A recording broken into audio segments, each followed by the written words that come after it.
Olá, chegamos hoje no nosso dia 34 dos nossos 40 dias de oração. Estamos aí nessa reta final, vamos com tudo, mantenha-se firme, faça compromissos ainda mais intensos agora nessa reta final e que Deus ministre ao teu coração, que Ele te abençoe, que Ele possa responder ao teu coração. Nos deixa saber como Deus tem ministrado na tua vida através desses devocionais, mas também através da leitura do livro do Draw the Circle. Hoje, dia 34, o tema do nosso devocional hoje, eu vou tomar a liberdade de alterar um pouco o tema, mas não o conteúdo do devocional de acordo com o livro. Eu vou dizer que o tema do nosso devocional hoje é Seja um Remanescente. Seja um remanescente. A ideia do título trazido pelo autor, na verdade, é levante, erga um remanescente. Mas eu quero te provocar e te convidar a você ser um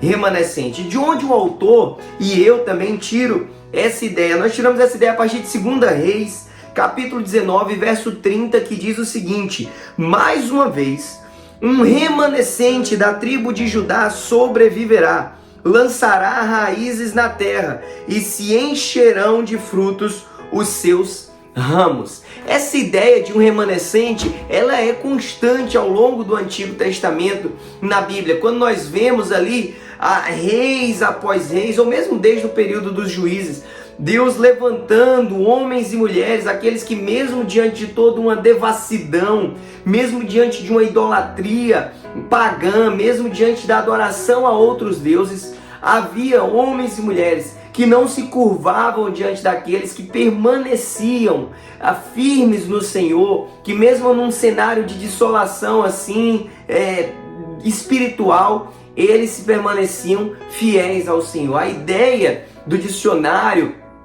quando fala de remanescente, é isso, é aquele que sobrevive mesmo após o fim. Olha que conceito maravilhoso.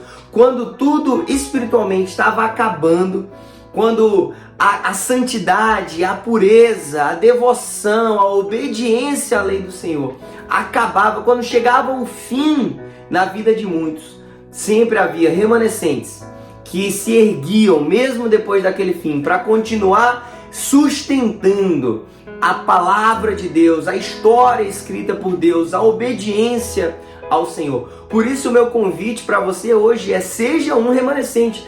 O autor nos lembra que, olha, cada geração precisa de um remanescente, cada geração precisa de uma reforma. A geração após geração, ano após ano, nós precisamos estar trazendo de volta a essência do Evangelho, a essência da verdade das Escrituras.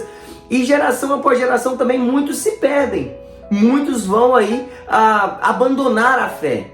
Mas nós somos aqueles que permanecem mesmo depois do fim para alguns. Para nós não é o fim, nós somos remanescentes. E o autor nos lembra disso, olha, toda geração precisa derrubar os ídolos, precisa reconstruir os altares ao Senhor, toda geração precisa se arrepender dos seus pecados, toda geração precisa relembrar ou redescobrir as verdades bíblicas mais antigas e mais profundas.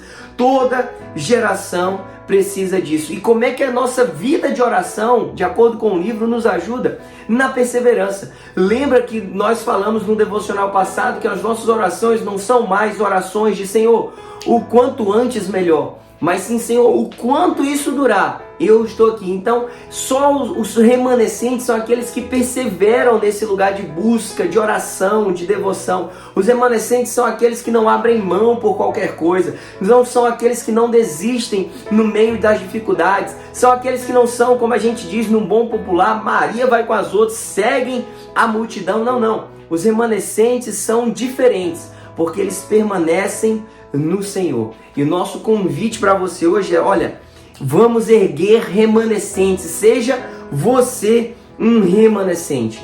Todo avivamento, ele começa a partir desse lugar de oração. E aí vai como uma faísca que vai incendiando outros lugares. E as chamas vão aquecendo, vão pegando. E quando você vai ver, já incendiou um lugar.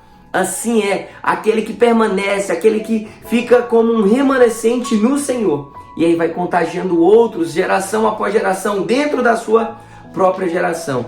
Ele diz, olha, quando um encontro de oração, é assim que ele termina, quando o encontro de oração se torna o encontro mais importante, o avivamento está logo ali. Que esse nosso tempo de oração, que na nossa igreja, que na sua igreja, se você não participa da nossa, nós possamos ser encorajados a entender que o convite à oração ele é suficiente. Nós não precisamos dizer, olha, vai ter oração e algo mais. Igreja, vamos nos reunir para orar. Isso gera para ser o combustível no nosso coração, porque os remanescentes oram. Seja você um agente constante de oração, seja você uma pessoa dedicada à oração, seja você um ou uma remanescente no Senhor. Que Deus te abençoe, em nome de Jesus.